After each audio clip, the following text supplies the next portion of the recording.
Hey y'all are slowly coming in. Let's see.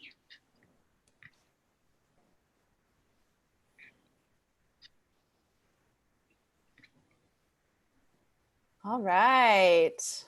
Hi, Claudia. Claudia, I am going to unmute you. Let's see.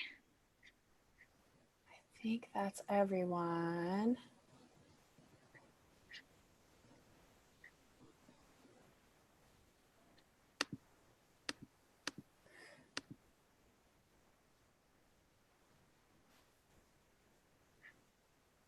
There we go. Hey. Hi. You look beautiful. Yeah. Thank you. I'm going to spotlight you because why not? It is As your everyone night. is trickling in, I do want to let y'all know Malvern Books is broadcasting this live right now. So if you decide to turn your video on, just make sure you know that the whole world is watching. So be on your best behaviors. For the purpose of this event, we will be unmuting our readers and everybody else will be muted just to avoid like dogs barking and like other noises that happen.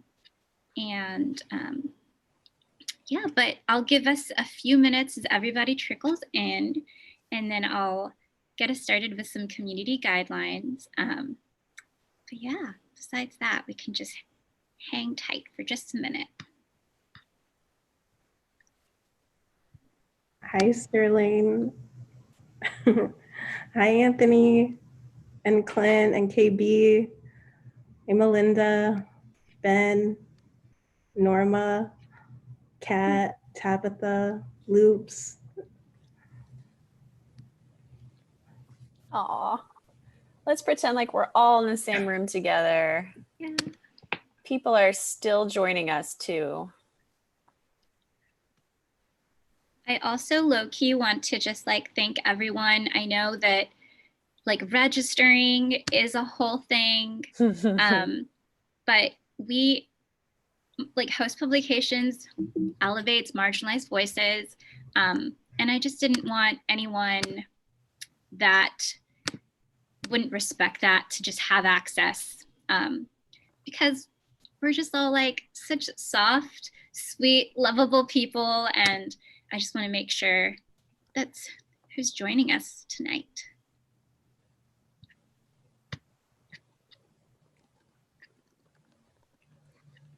There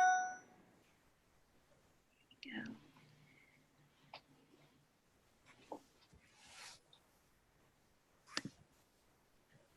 Hey, Melanie, I like your hair.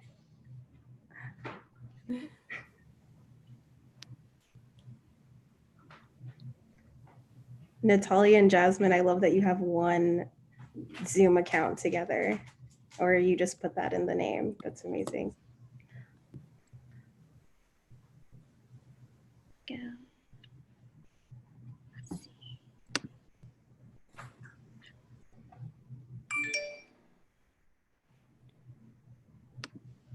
So I can say a little bit about the poem, right?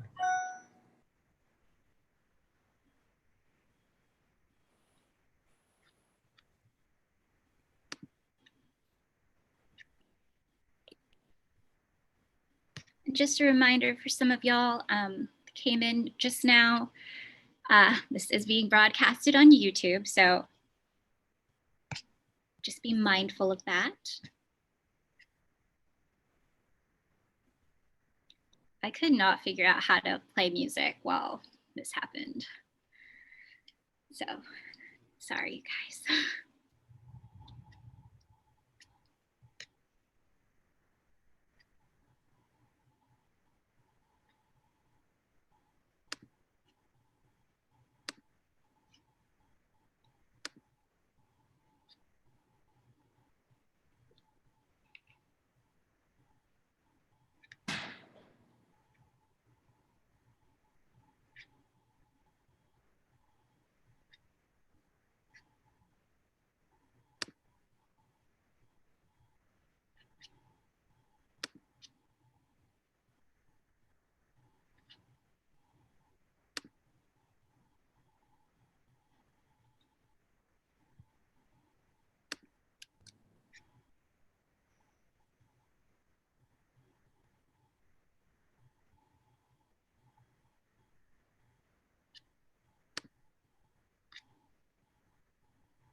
just as everyone's slowly coming in, I just want to say thank you so much for those of you who ordered the book. Claire and I had such a great time packing those up for all of you.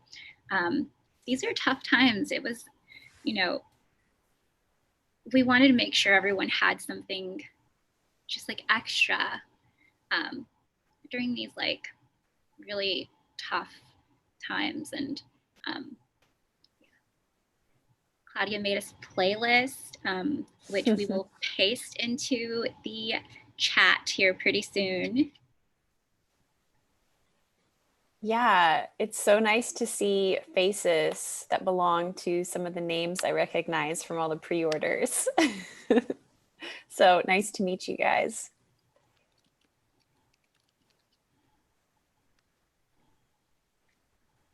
The pencils were made by Longhand Pencils, a small woman-owned business based out of Texas. And so we're really excited to finally collaborate with them.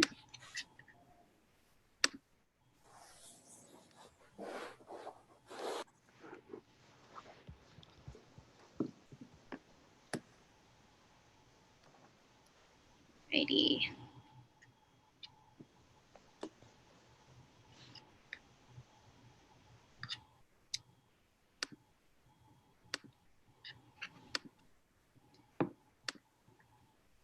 Just give it one more minute, make sure everyone's in.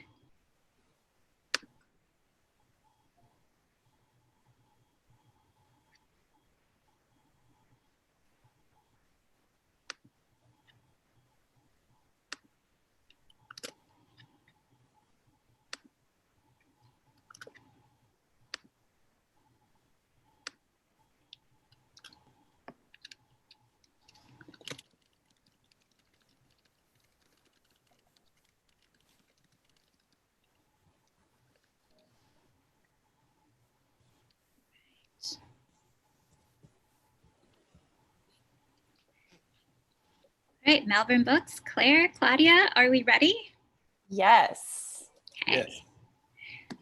We will keep our eyes on the people coming in as the event goes on. And if you get booted, which happens because the internet can be a little shaky sometimes, you just go through the link you came in from and we'll let you back in.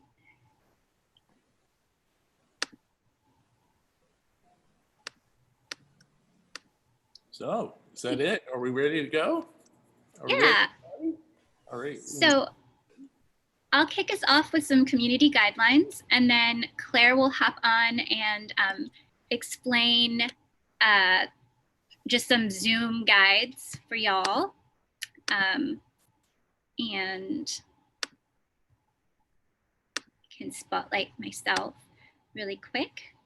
So as I mentioned earlier for our community guidelines, we want to remind everyone that House Publications is committed to uplifting marginalized voices. So please be mindful and respectful of the language that you use in the chat. The conversations in the chat are public to everyone. So you want to make sure that you're aware of that language. And we've mentioned a few times before that we are also streaming on YouTube.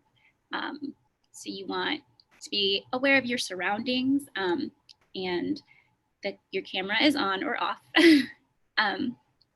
And yeah, keep the chat positive. We encourage, if you hear a poem that like you really felt, like say that in the chat. We also have these really cute reactions on the bottom of your screen. The clapping emoji is perfect for that. And yeah, I also wanted to mention that at the very end of this evening, after our readers and after Claudia's read, we're going to be collecting cute, like questions that you might have, and Claire will be moderating that.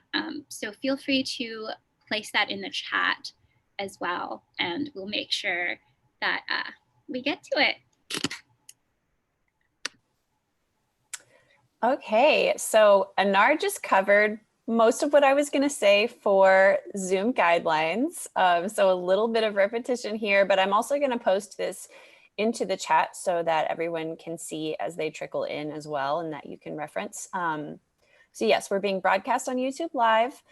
You may notice that you are muted. No offense, we just need to have no background noise or anything and be super respectful so that we can all focus on our readers tonight.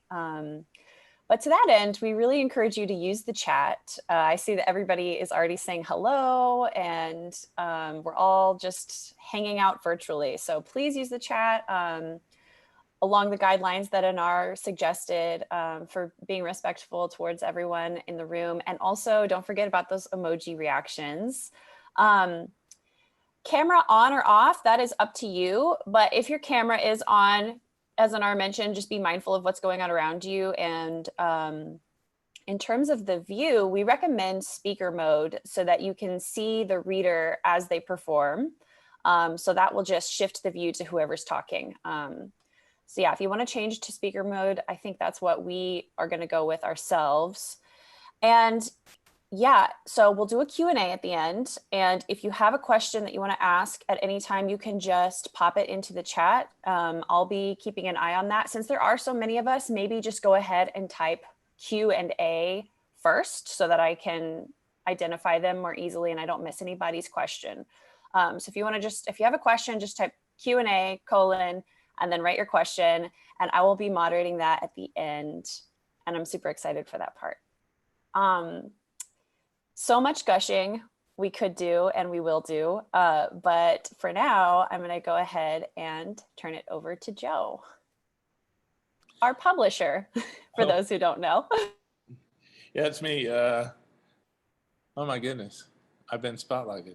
Okay, well, welcome everybody. This is a very, very exciting moment here. You know, I'm at Malvern Books. I wish everybody was here, you know, for our reading, because, you know, we set this up, the host Chapbook Prize in the fall. We set this up to be our birthday party. And so it was our 7th anniversary just 2 days ago. So happy birthday to us. But the celebration is with the release of the Chapbook and the Chapbook Prize winner. And we're so, so thrilled that Claudia is the winner this year for this fall. And I just want to thank everybody for coming. I want to thank Anar and Claire for the tremendous work that they've done on this book and that they did to promote the book and everything. It's just coming all together. And the work that Host Publications represents and the Chapbook Prize represents as presenting voices that have not been heard yet and will be and should be heard, and hopefully will be heard more and loudly in the future with this kind of as a launching pad.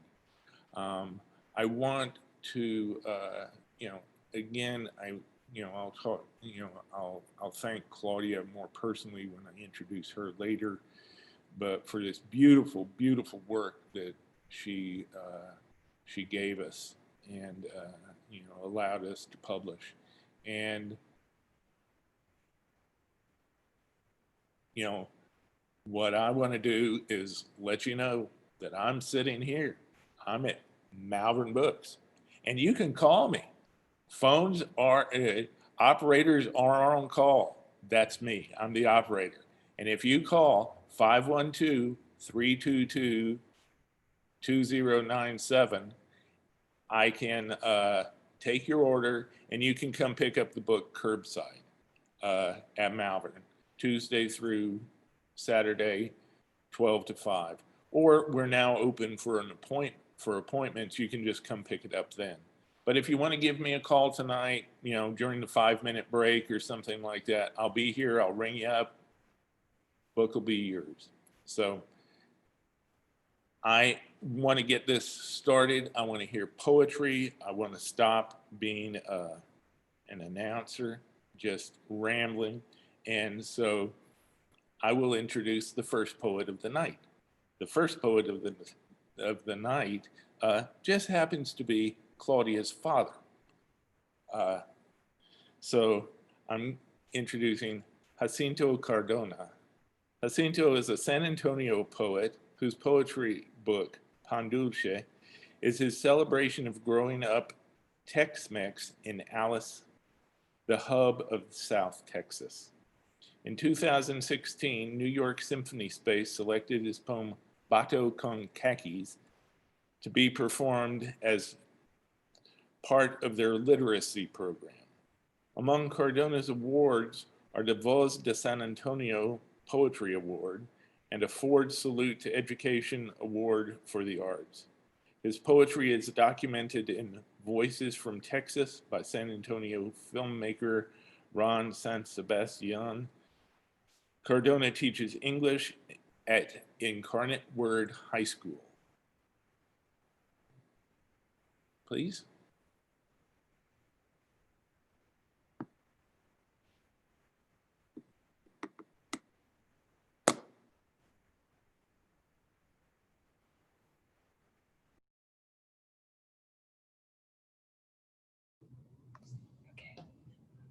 So I can start. Mhm. Good evening. I'm Jesse Cardona, and I'm the very proud father of Claudia Delfina. And it's good to see so many friends and young people that are her friends that I know. And so it's just a wonderful evening. I want to share just 3 poems with you. This one is At the Wheel of a Blue Chevrolet. No, I am not at the wheel of a blue Chevrolet on my way to Lisbon. In fact, I'm on Highway 281 on a 2-lane blacktop between George West and the next stop, the hub of South Texas. No, I am not at the wheel of a blue Chevrolet on my way to Lisbon. But the blur of barbed wire makes me think of how I take the X in Tex, the X in Mex, and how I add for good measure the humble X my mother used to make.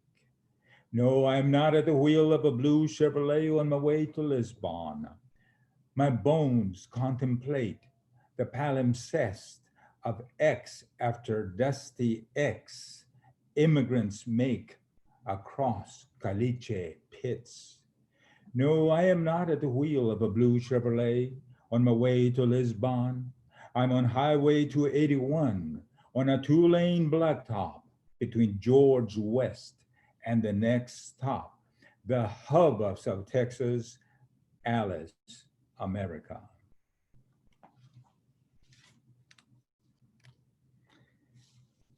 My next poem is the title poem of the book, Pan Dulce. Again, I just cannot tell you how exciting it is for me to be here and be doing this for Claudia. So it's just a wonderful, special treat. Pan Dulce.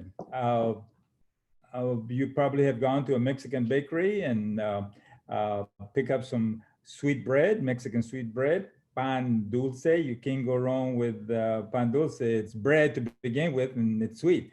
But most people don't know the names of the breads, and they just point. And that was me when I was young. And I'm using, of course, Spanish words next to English words because that's how I grew up. My mom was very fond of saying, "Ay, se me cayó la purse." So here's Pan Dulce. I remember riding my fenderless bike to la panadería del pueblo. Sometimes I would go alone. Sometimes I would dream I took abuelo by the hand. I remember Pan Dulce tasting even sweeter after confessing my sins at St. Joseph's Catholic Church. nothing like dulcified bread for crucified bones. And I remember standing in front of the glass displays, telling El Panadero, I'll take one of these and one of those and one of these. Unlike the cool Pachuco who came in asking for pan de polvo, un regalo, y un hueso azucarado to go. I had not mastered the names of pan dulce. So imagine my thrill. Imagine the authority in my chavalon bones when I return asking for dos huesos azucarados, two sugared bones to go. Yes, I remember Pan Dulce, La Virgen de Guadalupe bordered by blue neon lights, and how the smell of canela reminded me of Abuelito's piloncillo skin. My next poem is Chicharras. Chicharras are very happy because we're having 90-degree weather in October. So they have an extended summer. Chicharras or cicada. I just love that word because it's like onomatopoeia. That's the sound they make. Now, some people can stand chicharras, some of us hate them. In 1614, the Archbishop of Lima, Peru, mandated the burning of all native musical instruments, panpipes, flutes, whistles, rattles, bells, and trumpets made of pottery, shell, bone, and wood. In 90 plus 22 degrees, yo celebro, tú celebras, todos celebramos las chicharras, chicharras. You keep buzzing love songs for 6 weeks, sucking root juice until you tumble to the ground and sing no more, disappearing with dog day afternoons. Chicharras, chicharras. I knew you when I was into polvo deep caliche streets, baking under snake slithering heat waves. My bare feet oblivious of Timber Creek, where your reedy monotones charmed Walt Whitman's bones recovering from a paralytic stroke. In 90 plus 22 degrees, we celebrate your shell-shaped drumhead and how you compress your digestive apparatus into very little space because you are more into resonating your musical membrane with the colors of the rainbow, como la raza cósmica dancing cumbia crazy all over Aslan, Texas, USA. Yo celebro, tú celebras, todos celebramos las chicharras, hill country chicharras, chicharras from West Texas, chicharras from Corpus Christi, chicharras from Austin, Texas, and the visiting chicharras from Chicago. Thank you so much. I'm so happy to be here this evening celebrating with Claudia her achievement. My wife and I are so proud of her. Thank you.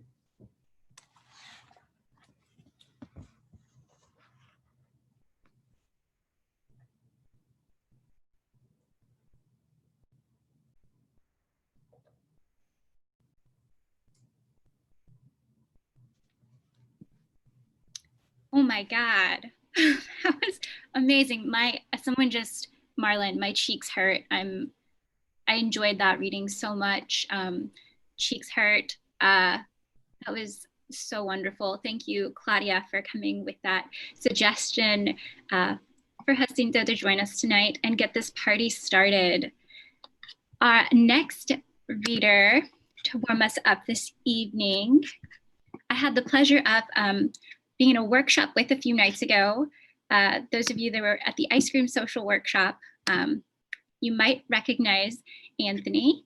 Anthony, I'm gonna go ahead and unmute you and give you a spotlight here as I read your bio. Anthony Isaac Bradley's writing has appeared in Prairie Schooner, Coachella Review, and other lovely places. He lives with his cat and the ghost of another. Everyone, please welcome Anthony today. Thank you for that. You guys hear me okay? Okay. This is really cool to be here. So congrats to Claudia. I first met Claudia when I heard her poetry in a workshop, and I hunted her down and was like, I like your poems. I want to be friends. And thankfully that happened. So, okay.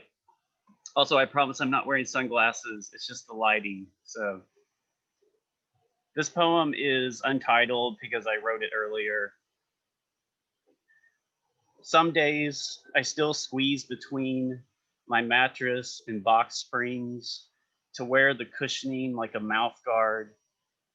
Most days I miss your street and my car being on it. Engine cold by the same dumpster you carried bags to before letting me inside. As a youth, I knew all the best hiding spots to hold me like a vice while outside worlds collapsed, blew up, outright broke down. Some nights, as the person I am now, you move between my knees. I'm breathing through the double piercings on your ear.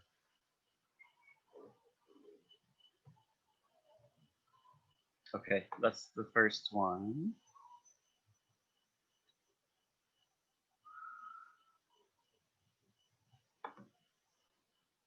Okay, no title on this either, so let's just call it poem number 2. I've done this more times than you can know. My socks against the windshield, legs around steering wheel. Even as a teenager, I knew street lamps are not enough to declare safety for other lonely bodies to ask if I ever wanted company. No name but mouth and whatever I wanted to fit in. An exchange in darkness with red state trappings. It was my first job that led me to empty parking lots because that's where the boys might be, but they never were. No cruising in Springfield, Missouri. I would wait, then drive home feeling unwanted. I'm more realistic now. I wait with my socks off for curbside pickups, and the glass is cold with moonlight. But this poem is still about loneliness, not seasoned fries.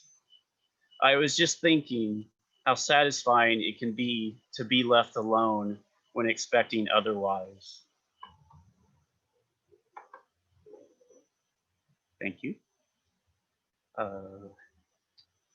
Yeah, I'm from Missouri. I try to pretend that I'm not, but can't escape it, as they say. And that poem is dedicated to Linda and our sharing of sugar salted fries. This last poem is called Your Eyebrow Pencil Survives. Your eyebrow pencil survives, my makeup remover wipes, a pile of the used near upturned eyeglasses with you wearing only pantyhose and a wig cap. Wipe away those clown eyebrows because you won't kiss me with your face on. But I already know you are a boy behind every lip sync. Kill any notion I will forget. It's boy feet inside those pumps. You stink, same as my brother, and besides, no dress can hide small town Texas from a Bible Belt sun. My hands have stretched you front to back, torn adhesive strips to tuck. But the fuchsia smudged on your front teeth only means boys will be boys and want other boys who glitter like mud cakes in the hands of a backyard princess. Thank you. That's all I got.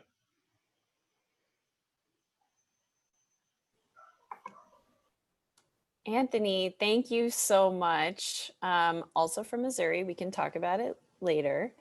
But just great performance. Loved those poems. I'm going to introduce our next reader. Before I do so, I just want to mention two things. One is that we're going to take a 5-minute break after Melanie reads for us. And also be thinking about your Q&A questions. If you have questions for Claudia about what remains or anything, please do put those in the chat at any point, and I'll read them out later. So without further ado, Melanie Christine is filled with anxiety. She tentatively thinks of herself as a radical feminist, poet, and educator who lives in Austin, Texas. She holds an MFA in poetry from Texas State University and was the 2019-2020 poet in residence at the Clark House in Smithville, Texas. She has been the recipient of a Dam Site residency in New Mexico and has been published by Rust and Moth, Barron Magazine, Burning House Press, Black Bough Poetry, and University of Hell Press. She was also a commissioned featured artist for Luminaria San Antonio Arts Festival in 2017. Welcome, Melanie. Hi guys, can everybody hear me? Thumbs up? Okay, all right. This is crazy. I've never done like these Zoomy things before, not in this sort of way, so it's interesting. First off, I want to say thank you for having me and congratulations to Claudia. Love you so much. This is insane that I can like hold your poems in my hand and like a bound beautiful thing is insane to me. And I'm just so incredibly proud of you. You're such an amazing poet and you help me see the world differently and poetry differently. I'm not gonna cry, I'm not gonna do it. Okay, all right. So first poem is called I Want to Be a Spectacle. It was published maybe a month ago by Rust and Moth. All right. I want to be a spectacle. So I stick pussy willows in my ears, tape petals of apricot roses to the highest point on my forehead, and lay topless on my roof's asphalt shingles, which give me hives under the long night moon. I will be everything all the boys told me I was, swollen with frenzy, found wanting, sprawling among canopies of live oaks, not as romantic as you'd think. I've seen men and thought I could fuck up his life if I really wanted to. 3 times I really wanted to, and twice I really did. I had this other want, to be tiny and fussed over, like Lizzie Siddle in cold water, like Malay's Ophelia floating in forget-me-nots, still with her tits out of the river. I bet a gallery curator would look at me framed here and say to the patrons, this is the moment she is letting herself drown. So much of beauty is the desire for resolve between bodies in a generation obsessed with ghosts. I want to fill a mouth with cloves, turn the heat up high, and pretend it's summer. One down. It's okay to cry anywhere, for the record. All right. So Claudia has a love of pop culture and of film, obviously, and she's expanded my horizons in a whole bunch of different ways. So one of her films that I watched alongside her is called Grey Gardens. So it's a documentary about 2 well-to-do ladies who are now living in squalor, essentially. So I wrote this poem that takes only quotes from the film, and I reconstructed it into a poem. So that's what this is. I think my days at Grey Gardens are limited. It's a beautiful ocean today, isn't it? I hope my bathing suit falls off. This is the revolutionary costume. I never wear this in East Hampton. I see myself as a little girl. It's very difficult to keep the line between the past and the present. You know what I mean? It's awfully difficult. You don't see me as I see myself, but you're very good at what you see me as. Isn't that tragic? I'm putting up the silver masks. No, don't throw bouquets at me. Bring in the orchestration of Tea for Two. That will be a night at the opera. I'm pulverized by this latest thing. How could such a warm, lovely woman over the telephone turn into something so cold? Everything is perfectly disgusting on account of you. You were so gorgeous in hats. You were getting lines on your face. I said, I'll take you home for one night. My mouth was dry. Everything's good that you didn't do, because at the time you didn't want it. No, I'm not ready, and I have no makeup on, but things are getting better, and my hair will grow, I hope. 2 down. It's so weird when you can't hear an audience. Okay. So this is my last one. It's called Marilyn Monroe. Over the summer, I was diagnosed with borderline personality disorder. So we'll just say that about that. So this is about that. All right, Marilyn Monroe. I know what you're thinking, but she was of no interest to me until all the partial inpatients sang Fast Car during smoke break and no one missed a word. One woman said she drove from Texas to Vegas in the middle of the night and bought every pair of black shoes she could find in the morning. I cried to the cavalier psychiatrist who really liked my master's degree. Coping is a learned skill that some people, Marilyn, I, patient with all the black shoes, didn't learn. Sean cheated and called it triage, used that word, then left because he couldn't stop my hemorrhaging. I wanted to pretend I could be vulnerable without being a burn victim, but every time he touched me, I moved in pain. The borderline personality disorder book starts with suicide rates. We are the most difficult patients. It mentions Marilyn, and I remember what Frank Bedart wrote about her. What you come from is craziness. What your mother and her mother come from is craziness. Panic of the animal, smelling what you have in store for it. But what he meant was, what you come from has been gifted, inherited from a lineage of consumption. It is hereditary, though once thought only passed down from mothers and their mothers, but it isn't just them. I often lay in my night sweat and think, for 30 years I have been devastated. I have always romanticized sadness as they romanticized Marilyn. Tendencies toward madness. Her eyes were heavy with the glamour of performance. I want someone to tell me who I am. Remember, tell me the story. I didn't want to be a woman for so long, didn't want any of it. I'd like to stop texting men what I should be writing as poems. I should stop showing men my poems as if it will explain why I'm most at home in the desert, with no fanfare. Sean told me there's no room in my head for anyone else, but look, here's Marilyn.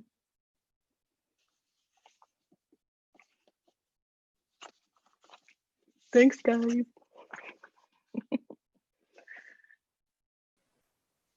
Thank you so much, Melanie. Those were beautiful. We'll just imagine the roar of applause that everyone is doing in their homes. And it is now time to take a 5-minute break. We will be back here at 7:45 to resume the reading. So we'll see you guys in a second.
Y'all, as everybody is trickling in, I was typing this book length text in the chat, but I figured I may as well explain.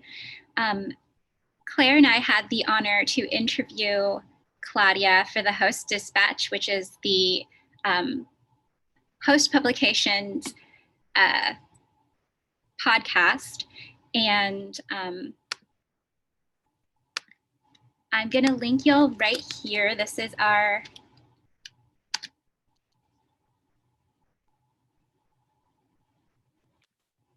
sorry, I'm seeing Benjamin. You can call Malvern Books now or after the reading. Joe is pretty flexible, so he's the one answering the phones. So if Joe is chatting, he's not going to answer when he's introducing some of our readers. But yeah, you guys can give them a call, and Joe's going to be there until, is it 9 o'clock today, Joe? He'll let us know. And yeah, you're welcome. So I just wanted to mention, we had a really fun interview with Claudia for the Host Dispatch. I say it and it sounds like the Host Dispatch and no one knows what I'm talking about. But it's on Podbean where you can see all of our episodes, but it's also wherever you get your podcasts. Claire set us up on Stitcher and all of the exciting places. And so. Yeah, I want to just second that. Please check out the podcast. Anar and I really just sit back and listen and let Claudia go and do her thing. And she talked so eloquently about so many things, including this book. So it is worth a listen. Yes. If you all have questions that you would like Claudia to answer at the end of this evening, feel free to place them in the chat, and Claire will make sure that we collect those and moderate a little Q&A at the end. Let's see. Pull up all my things again. All right, are y'all ready? Everybody's ready to go? Okay. So before I spotlight Linda, I want to show everybody our book. And I want to mention that Linda wrote this really beautiful introduction for us at the very beginning. So a huge thank you. It really primes us, gets us in the spirit of the book. So read it, enjoy it, love it. Linda, thank you so much for writing that for us. And I'm gonna spotlight you and introduce you. Linda Rivas Vasquez es una vata cursi y media tacodiscos. She is an MFA candidate at the Texas State Writing Program. She is bad at writing bios, but good at finding strange objects on sidewalks and babying her Chihuahua Chanchis. She is a co-founder and editor of the Inferiorista Review and current fellow for the Center of the Study of the Southwest. She's working on a novel based on her family in hopes of highlighting the West's impact on politics and culture, even in remote Mexican towns like Rio Grande, Zacatecas. Without further ado, please welcome Linda. Thank you, Anar. Yeah, you did great at reading all those Spanish sentences. Rio Grande, Zacatecas, my little hometown. God, I've cried like 6 times already. Like during the break, I was like, God, I gotta get it all out before I read because it's so exciting. I can't believe I'm holding this. I mean, I actually can't believe it. And you guys might not believe this, but you can ask Claudia about this. At the beginning of this year, I told her I had a dream that I was holding a book with her name on it. And she was like, no way. And I was like, yeah, and you know how my dreams, I'm a Pisces and they just happen to be, clairvoyant.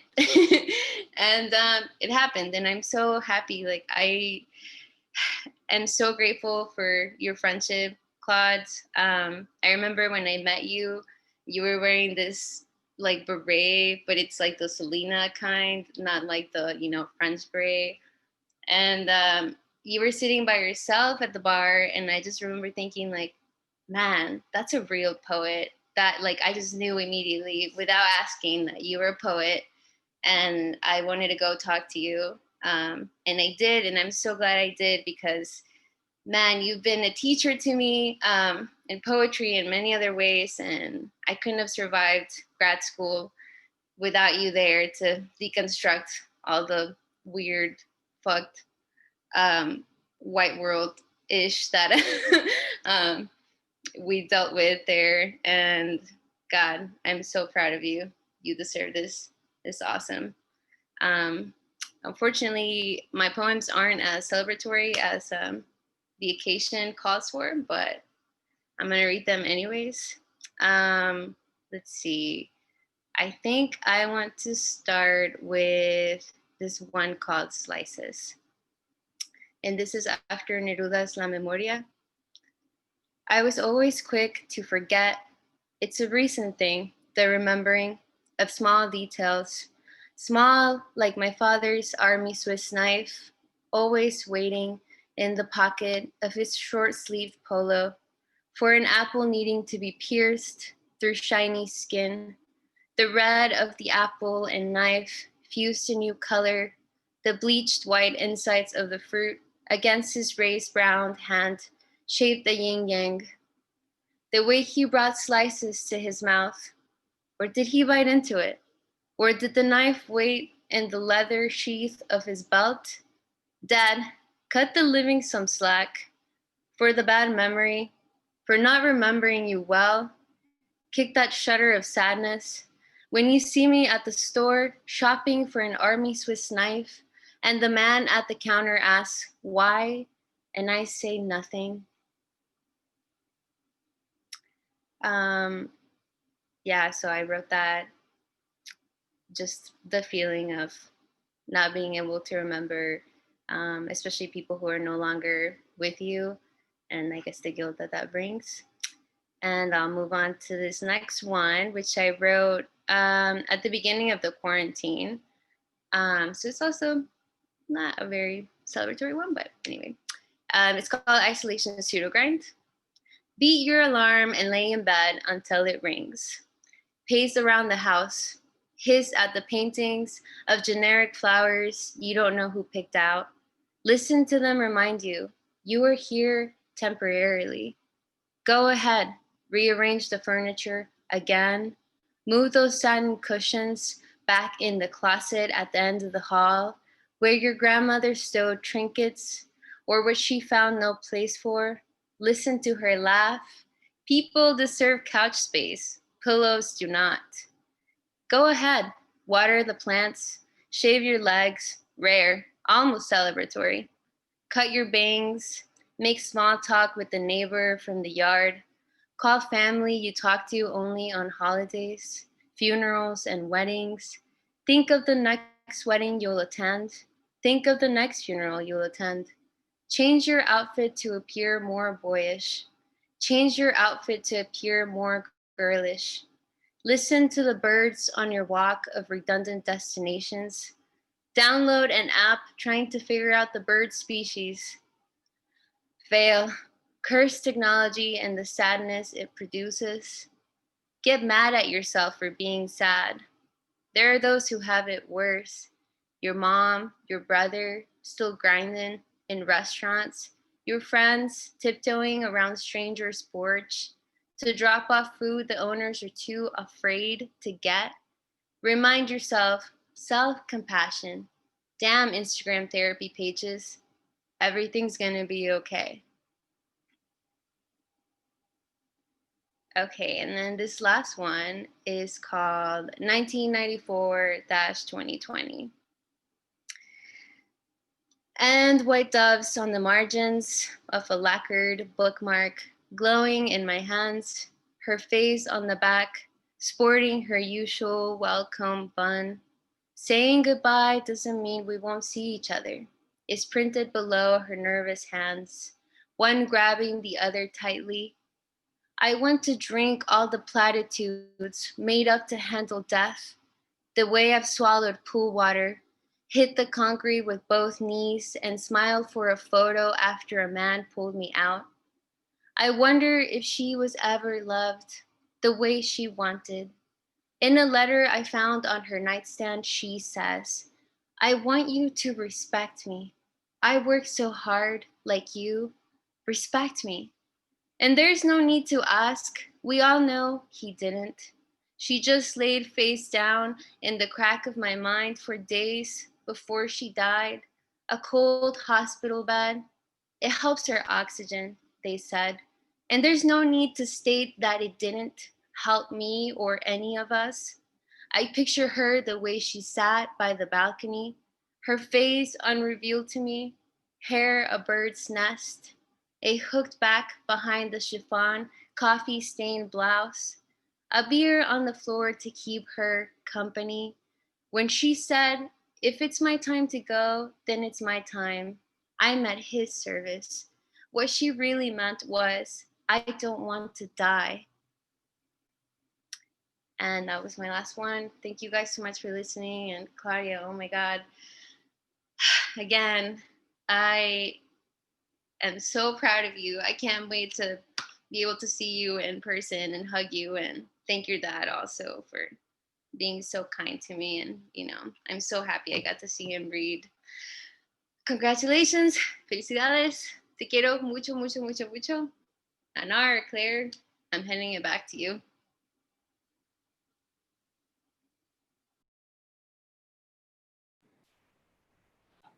All right, so here we are.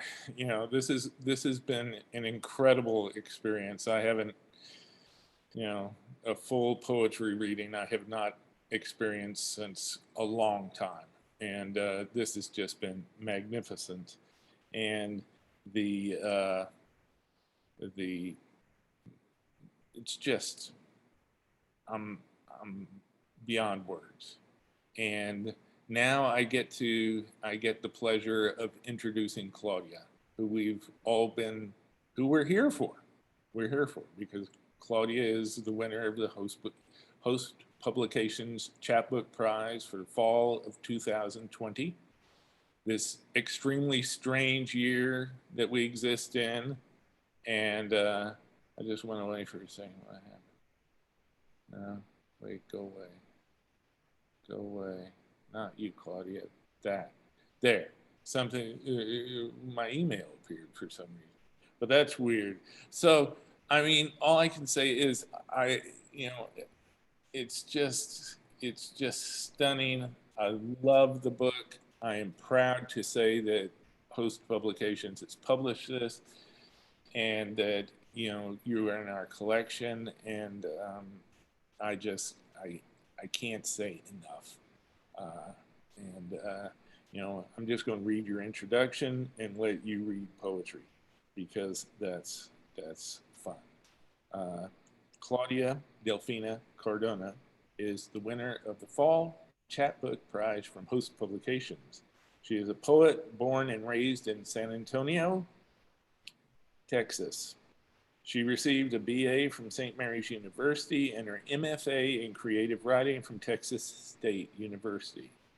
She co-founded Shiftlazine in 2013, a zine that highlights creative work by Latinas and Latinxes, alongside Laura Valdez.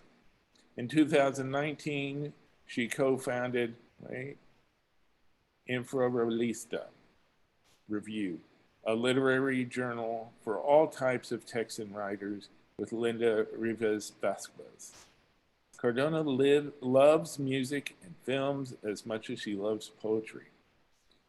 She's an aspiring DJ and cultural critic. Read her poems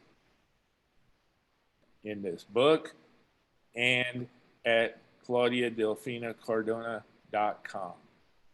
Claudia, congratulations and thank you. Thank you, Joe, and thank you, Anar and Claire, for all of the hard work that you do. This book is beautiful, and it's amazing that such a small team made such a beautiful package and book. I'm just in awe. Anar designed this cover and went through like 20 different versions with me, and I just really applaud her patience. It came out beautifully. Thank you, Linda, for the introduction. It is beautiful, and I can't imagine anyone else writing the intro to my chapbook. So thank you for that, and thank you for reading. Melanie, thank you for reading and for being my first true friend in the MFA. Thank you, Anthony, for seeing me for the film Lover That I Am and meeting me eye to eye. I still remember talking about Todd Solange in the car with you after we saw Twin Peaks Fire Walk with Me at the Draft House, or it was like you and me and like one other person. And thank you to my parents who are, my mom is filming me right now. You can't see her, but she's there. My dad, I don't know why it didn't occur to me earlier to have him also read, because what other occasion would be so appropriate?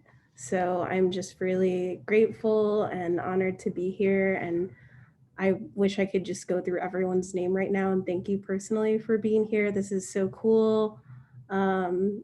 It's really special to talk about poetry.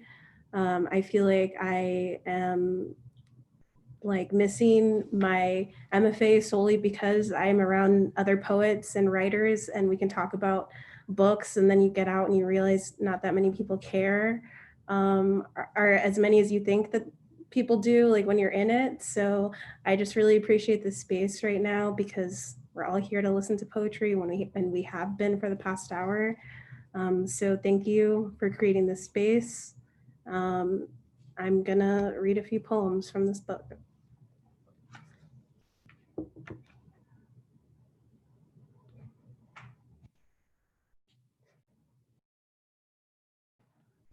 Okay, so I'm going to start with the first poem. My heart is a tourist trap. I want to believe the chambers of my heart look like mi tierra. 1,000 rows of golden papel picado intertwined with 1,000,000 tiny lights. Piñatas like full-bodied pentagrams. La Virgen atop an altar for los muertos. Photos of Wera women who look like my grandmother. Walls adorned with Pancho Villa y Flaco Jimenez. I've never been to Yayoi Kusama's infinity room, but I swear to God, mi tierra comes close. It's always Christmas here, like West Side houses with icicle lights under August heat. My ribcage houses waitresses adorned in red, white, and green, serving too many micheladas to men who never tip. And yes, the mariachis never cease to play. Lay your head on my chest and listen. Okay. So I'm gonna read the next poem. It actually comes right after. It's called Heaven, and it's kind of an ode to 4th of July celebrations at Woodlawn Lake Park, where I grew up next to, so I could see the fireworks. On cold afternoons, I remember watching fireworks in thick July air, blue dandelions of bright light sparkling into oblivion above Woodlawn Lake Park. The smell of cheap beer on a man's breath still reminds me of my father's friend, Larry, sitting in a foldable lawn chair, Budweiser cans collecting on dead grass. Los lonely boys play on the television inside, singing about heaven in front of hundreds of men who look like Larry, black mustaches, raspy voices, stumbling in Spurs jerseys, kids propped up on their shoulders, wearing colors they are too young to understand. The sky lit up with new constellations while vendors wandered up and down the park's perimeter with carts full of pink pinwheels, and this all felt infinite. The silence that came after each bouquet of light, a guessing game of gunshot or firework, and the dark plum sky that could swallow me up.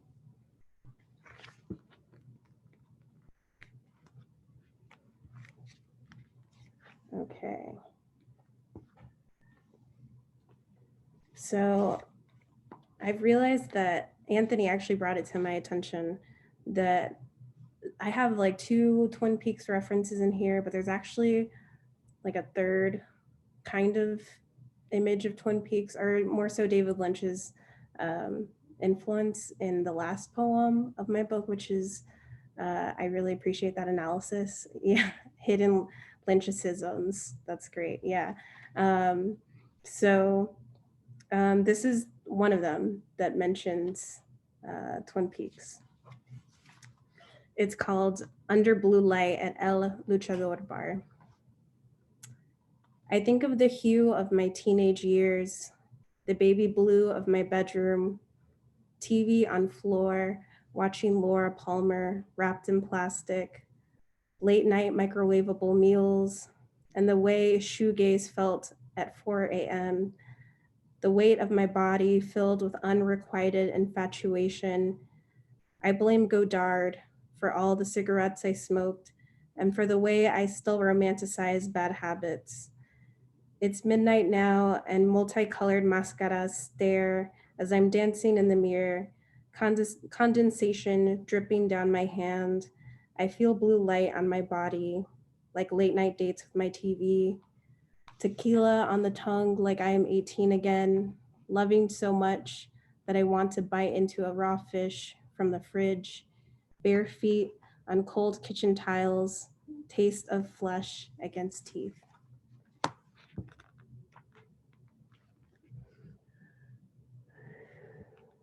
Okay.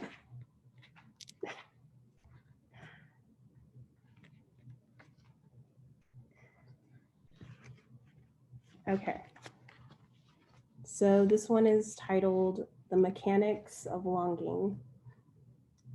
I spent the first 14 years of my life in a little house that looked like a cottage with a roof as red as my summer fevered cheeks. June afternoons spent outside with my stereo, hands in jeans anointed with blue and pink chalk, drawing every image I could think of until the whole driveway was marked up. I took pride in what I created, hearts and flowers like temporary tattoos that washed away with a late afternoon, water hose, or July shower. How I longed for that perfect blue rose, the early summer weather, those particular songs played on the radio, while my father raked leaves in the front yard. I find solace in the longing, the memories, even of mundane moments, have Vaseline on the lens. This is how my longing cycles through me. When it's alive, it rolls around like a pinball machine, metallic memories begging for release. But I take my time losing because I don't want my longing to leave. This multicolored machine is what keeps me lit up.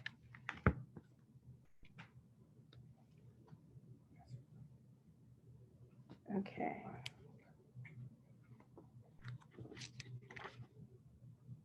So this poem is an ode to friendship. Specifically mentions 3 friends, 2 of which are here, Sterling and Melanie, and Michael David also. It's called Marfa in July. Before we talk about our memories and crushes by the hotel pool, we notice a woman running to and from the water, pointing at something. We can't tell if she is in terror or awe. She begs a man to look, their eyes brightened by pool light. We assume she is on drugs, but perhaps there is a shadowy figure moving across the pool floor.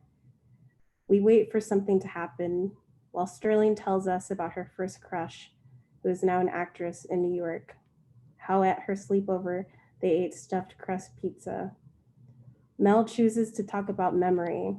Her first was in Guam, people running back and forth, trying to find generators in the dark. Michael's first was the time he forgot his mat for nap time. A teacher offered him a net instead, the type they use to hold basketballs. I tell them about Alex, how I loved his gold teeth, and that I thought we'd marry one day. We relayed our past like a turnstile, finding ourselves more tender as the night grows cold. And sometime between sips of ranch water, the woman left. We looked in the pools ourselves and found nothing. At the next bar, there's an abandoned koozie in the parking lot that reads, "My, you bruise hard." Mel racks up a triangle of color and Michael breaks it, scattering blues and reds across green. We are the only ones dancing to Tina Turner. On our walk home, the streets are so quiet, I feel like I could die from it. We cross train tracks, crunching gravel under a spilled cauldron of Marfa sky. We praise every jackrabbit we come across, but when we try to get close, they always run away towards some place too dark for us to see.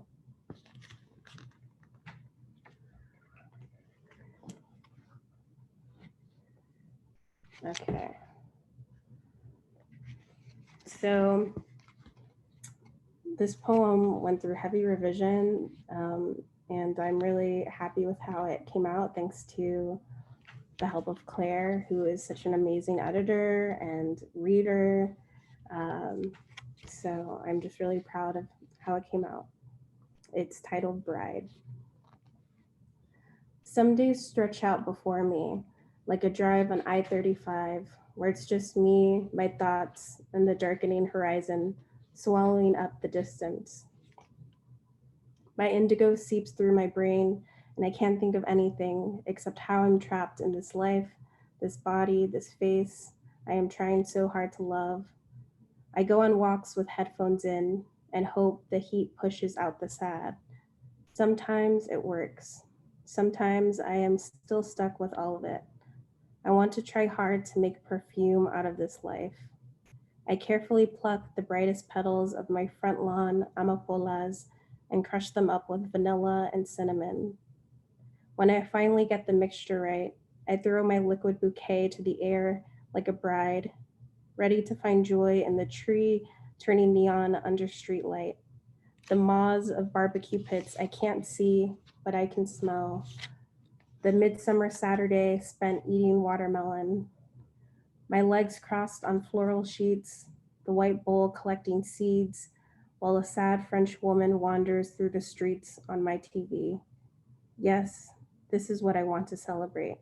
The food, the movie, and even the stubborn fitted sheet that has come undone once again. Okay. I think I'm gonna read. Yeah, I think I know which ones I wanna close out with. I have like 3 more. Okay. So this one is titled My Zapata Mustached Man. We danced in the Maverick Plaza, surrounded by old couples in lawn chairs, in papel picado waving in the breeze, like the white flag surrender of my heart. It was July, and he lapped me up like salt on the rim of a Dos Equis he shouldn't be drinking because it upsets his stomach. It was only us under a string of jalapeno-shaped lights. For my Zapata mustache man, I pretended to know how to cumbia, his love long and elegant like Flaco's accordion, like the sound of Tejano synthesizers in an empty dance hall, just like the one my family drove by after visiting my grandmother's house. Being with him reminded me of those car rides in the back seat, watching light roll over my knees, passing the lake where kids stood by a big truck buying ice cream in the shape of their favorite cartoon character, hearing the gravel sizzle like pop rocks as my parents pulled into our driveway, my heart full of excitement to change into pilly pajamas and crawl into bed while Seinfeld reruns illuminate my sheets. Okay. Yeah. So this one is dedicated to my grandmother who was on the cover. Her name is Delfina. And this is also the name of the poem, Delfina. I look to the kitchen where Fina is washing her Christmas china. A decimated cake in the shape of a Yule log sits on the plastic-covered dining room table. Coffee cups collect in the sink. The buzz of a telenovela whirls throughout this drafty house while her fingers prune. I sit by the tree adorned with delicate pink and gold glass, tempting me to crush. There's so much I don't know about my grandmother. In the weeks before she died, my mother said I should interview her, but I didn't. I knew if I did, it would mean admitting to myself that she was going to die soon. I wish I could have seen her dance in her black dress that I inherited but can't fit into. In old photographs, I see that her smile is my smile. I try and summon her when I listen to Los Panchos and wander around my apartment, lighting all the candles I own. I open all the windows and wish for that Christmas Eve silence, waiting for the distant sound of hands swaying in dishwater. Okay. Oh my gosh. Okay. So I also want to read this one because it's dedicated to Linda. She made my last year of my MFA amazing, and I don't know what I would have done if I didn't meet her. I would have still survived, but it would have been very radically different, and I'm just glad that she made it easier. And we both just talk about how we can be mirrors for each other and quickly identify, you know, if one of us is doing something, we're like, do you really want to do that, or do you really think that's the best thing? Like, did a lot of card readings and just overanalyzed almost everything. So this one is titled To Be Seen for Linda. It had taken me so long to bury the feeling of wanting to slip out of my skin like a sundress. The feeling returned when I went to art school. It wrapped itself around my spine while I talked to East Coast white boys who liked to remind me that my body is not treated like theirs and how badly that makes them feel. Guilt oozed from their pores like sap from maple trees. In those days, I sat by the black pool of approval, dangling hesitant feet like summers before I knew how to swim. For 2 semesters, Linda and I reassured each other we weren't crazy. We were mostly angry, that our anger was the coin that activated the stereotype machine. Now when I think of those years, my mind acts like a sieve, pocketing tumbled gems into blue velvet bags. Sometimes the bad parts seep through, like rainwater collecting in plastic buckets. I still dream about furiously running bleach through my hair as if I could coax self-esteem out of damage. But when the Steve works right, I remember the nights Linda and I walked to CVS on our study breaks, buying candy and orange juice, our long shadows in parking lot light, cracking open plastic seals while we remind each other of what it feels like to be seen.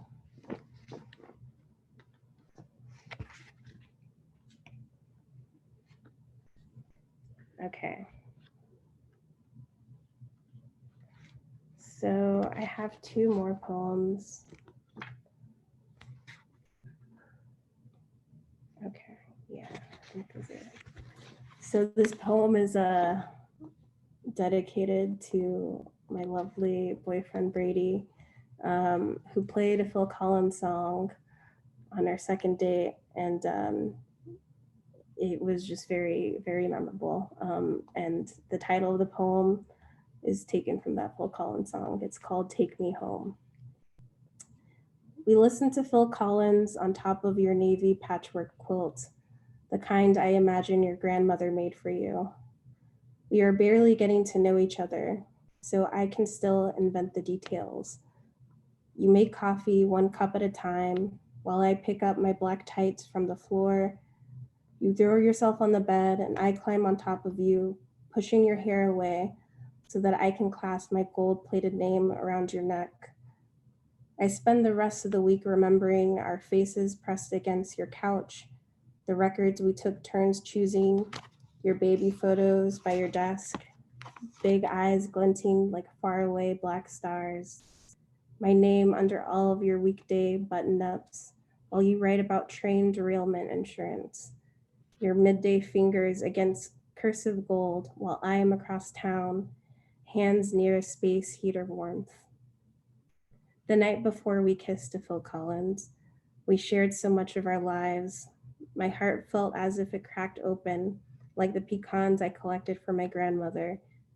The autumn sun poured through the kitchen window, illuminating the peach fuzz on my grandmother's chin, and I knew I was safe. Okay. This is the last poem, also last poem of the book, title poem. It's called What Remains.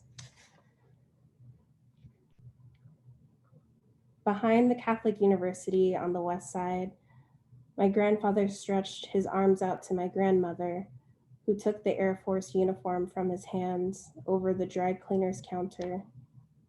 Later on, they bought a house on Helena Street, a few blocks from the river.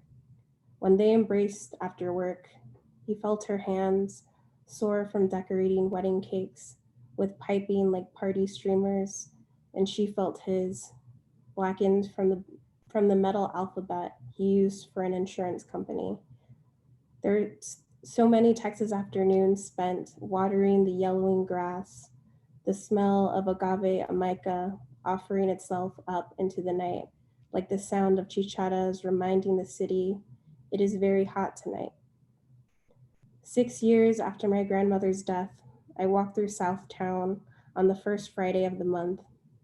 I sat on a stranger's front porch with my beloveds, held tilt back to a barely visible moon.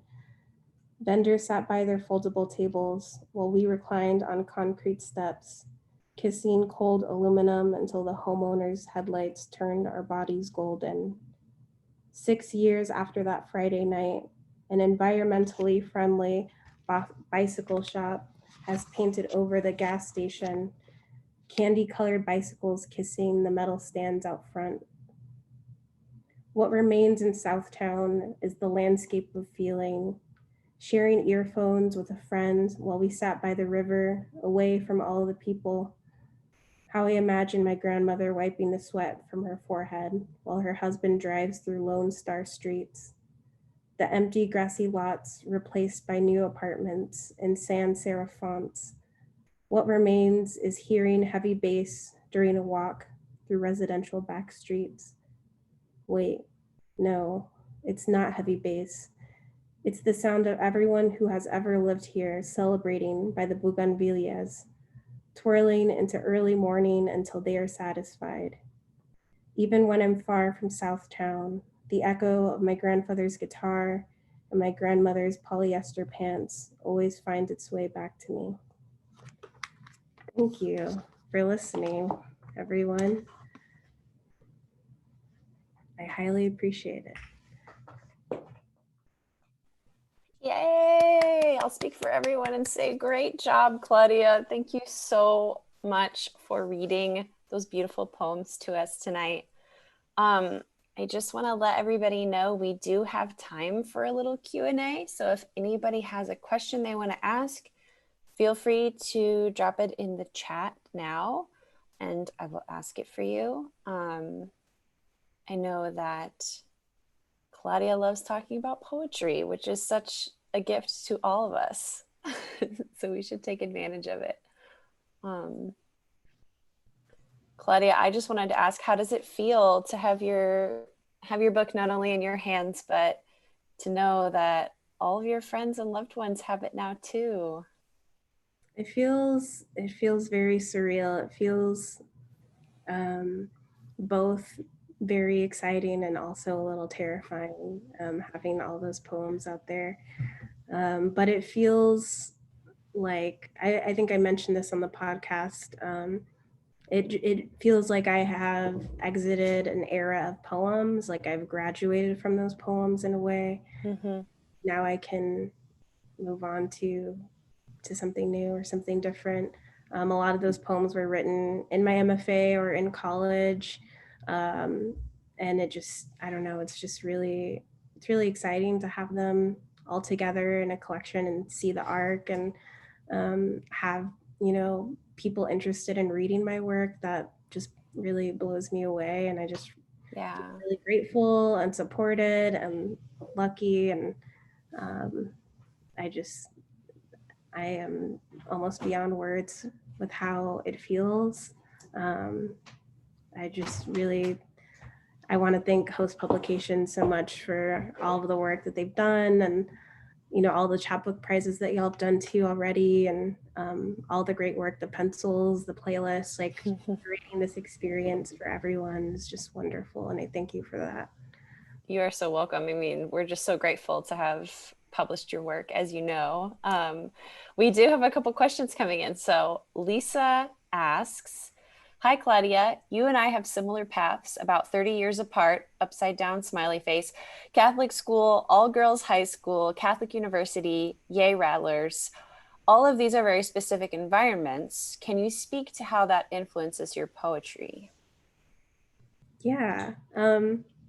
Thank you, Lisa, for that question. I feel like place is very important in my work and in my writing.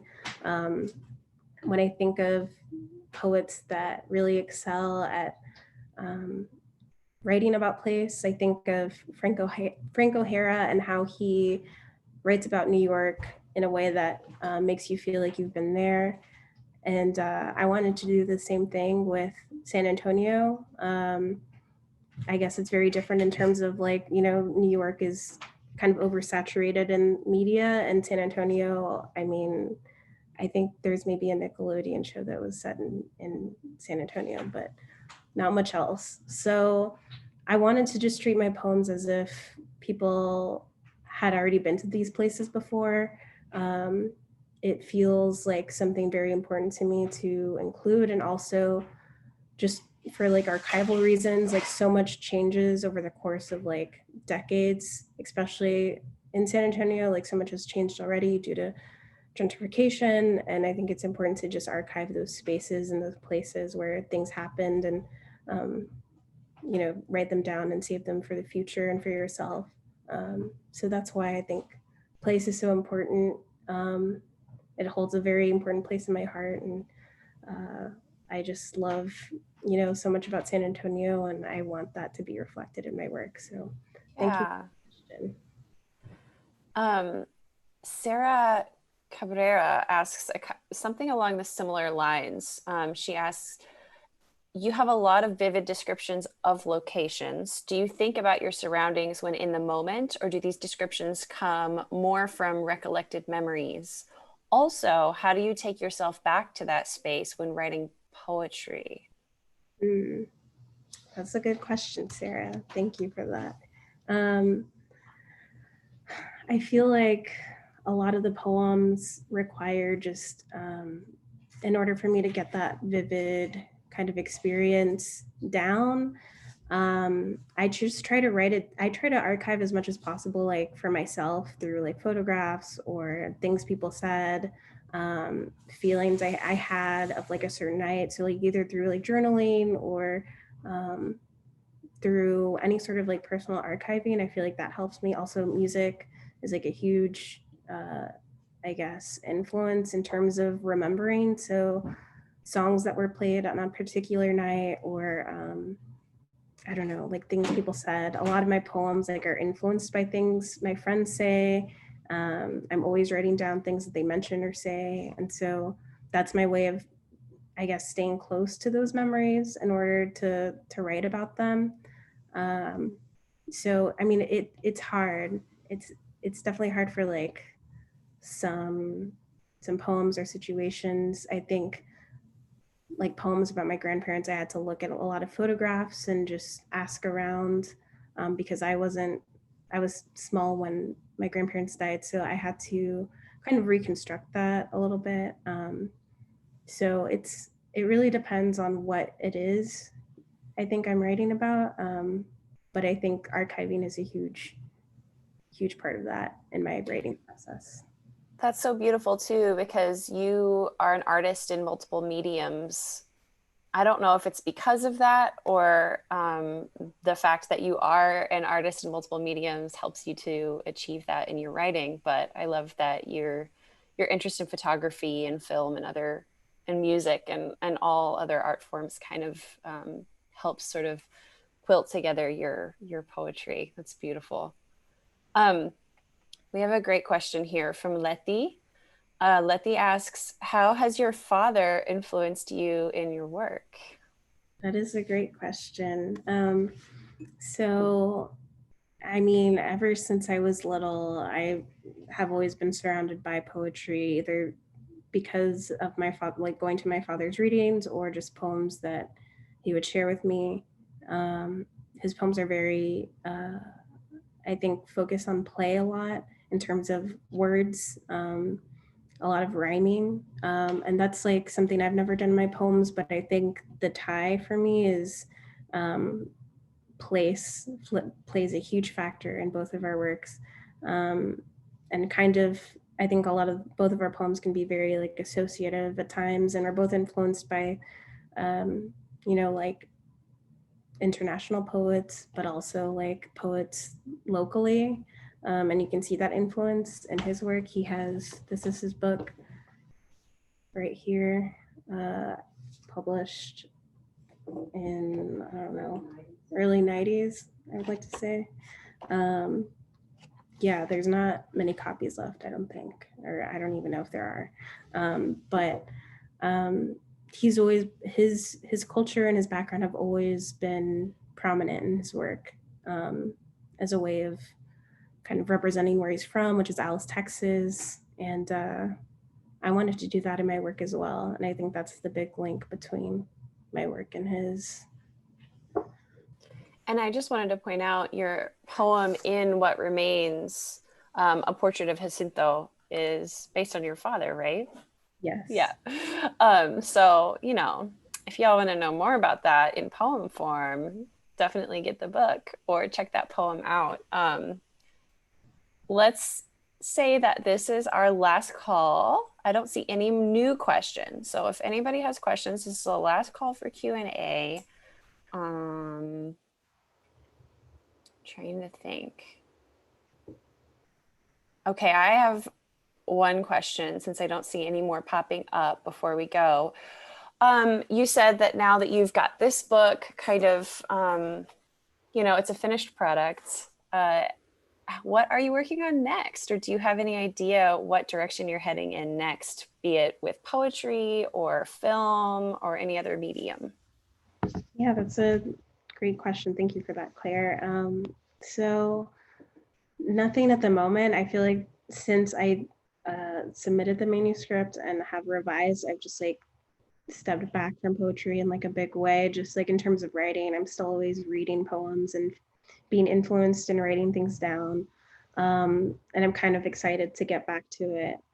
I wrote like my first like poem or draft of a poem this week, and that felt really good.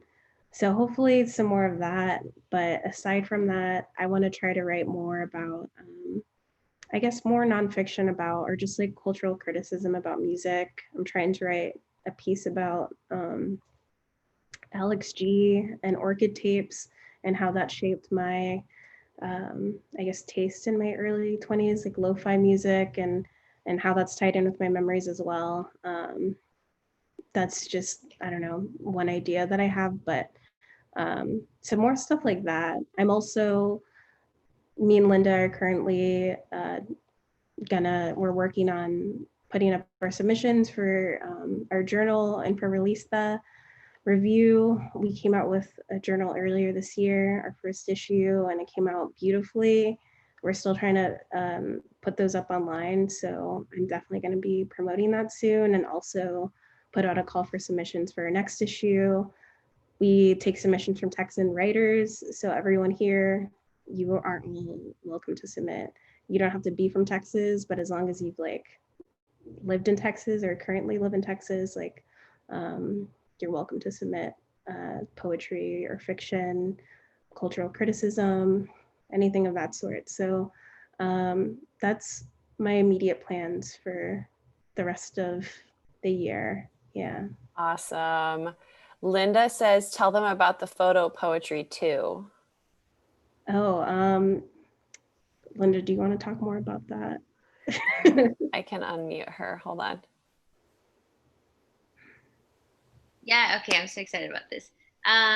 So the photo poetry, our next issue, we're calling specifically for some writing, yes, but we want that to be accompanied with some photographs.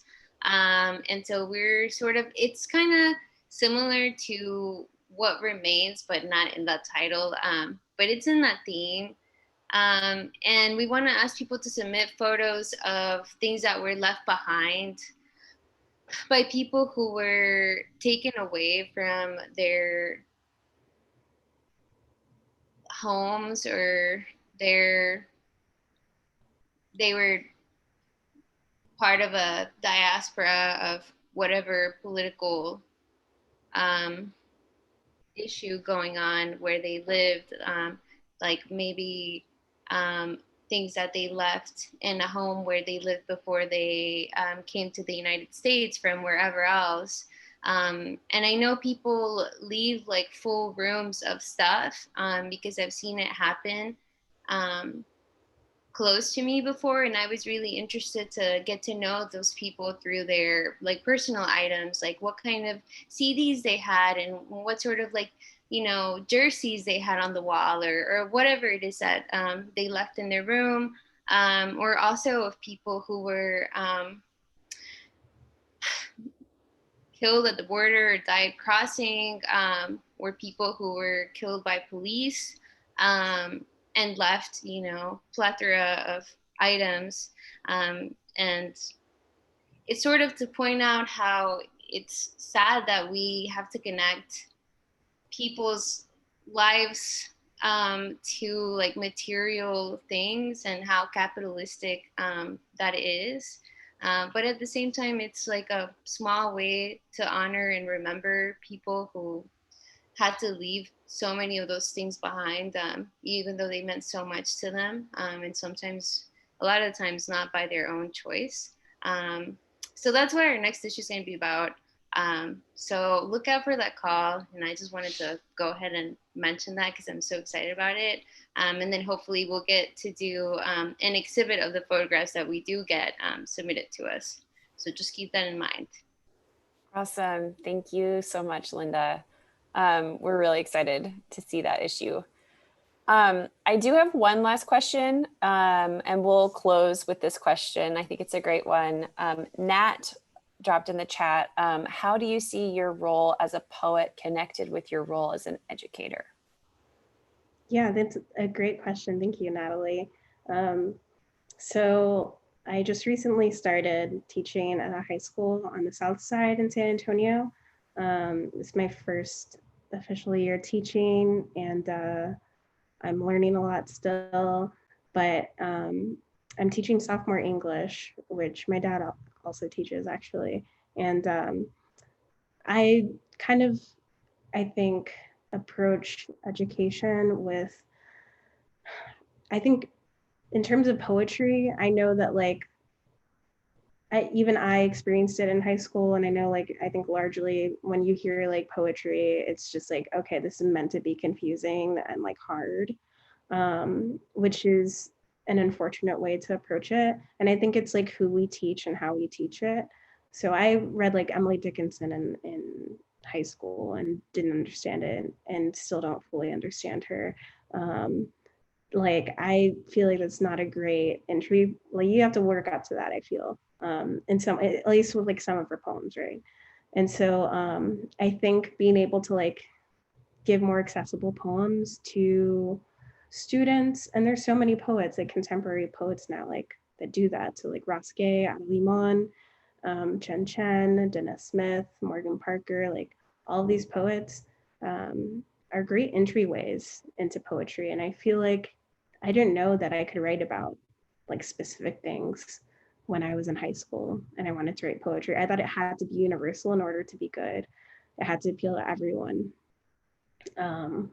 but my dad always tells me, and it's a quote from someone and I always forget, but the universals and the particulars. And so having students write about their own experiences, their own, music taste, anything that interests them is so important and crucial. And I want that for my students. I want them to express themselves creatively.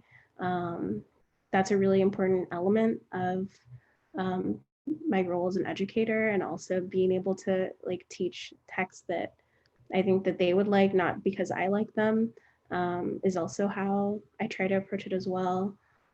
Integrating their interest is really important, and just because I love the content does not mean that they're going to love the same content. And so I want to meet them where they are, and help them, I guess, see themselves as poets and as writers, because that's really important to be able to have a voice and write it down, and share that with others, or just for yourself. It's just so powerful. And so that's a huge component in my role as an educator. Thank you for that question. They are so lucky to have you, Claudia. I think that is the end of our Q&A. And I just wanted to say, I mean, y'all can see it in the chat. There's so much love in this Zoom room, and so many links. So check the links out. We've been putting them in the chat for you guys. Links to Claudia's website, links to our podcast episode with Claudia, as well as her playlist and the Malvern number and hours. So you can pick up your copy of Claudia's chapbook if you haven't already, whether it be for curbside pickup or making an appointment to shop in the store. What else, guys? Anar, is there anything else we need to say before we let everyone go? We are winding down, and I just wanted to say that the love that I have seen y'all pour into Claudia and this book is just really so touching and so moving. As I mentioned earlier, this is such an unprecedented time, but yeah, I'm so happy that there's this much love for Claudia in your life. It really, in these poems, you can see that. And so, yeah, thank you so much. I'm gonna spotlight Claudia so that she can wave us out. Drop all of your love in the chat. I will let that run until 8:50. For those of you that are shutting down, thank you so much for joining us. Remember, call Malvern Books if you'd like to do curbside pickup, or you can go to hostpublications.com. Monday is Indigenous Peoples Day, so your orders will be shipped on Tuesday. And yeah, anything else, we'll drop it in the chat, but please just love bomb it. Hold your books, share them with the world, tell people to read them, to buy them. If you have a public Instagram account, let me tag our Instagram account here, and you share or tag us in your photos, we will share in our stories or regram. Yeah, we just want Claudia to feel all the love. So thank you all so much. And we have to have a party when the pandemic is over. So we can high five each other, just like the good old days. Can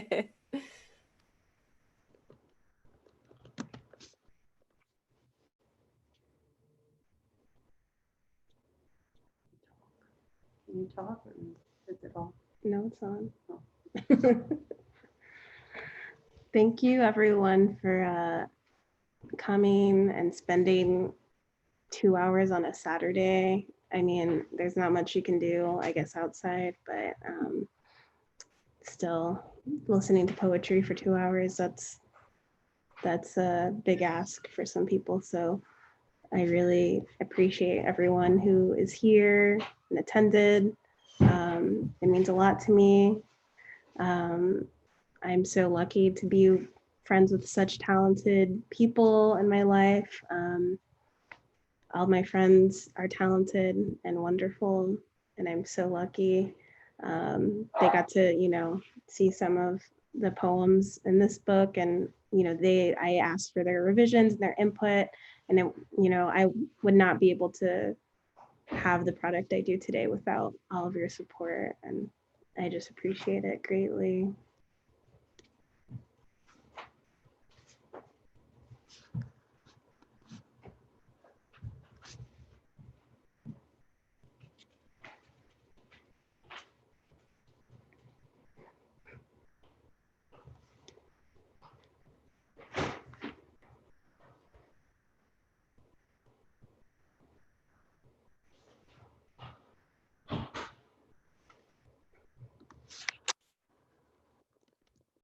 That's right.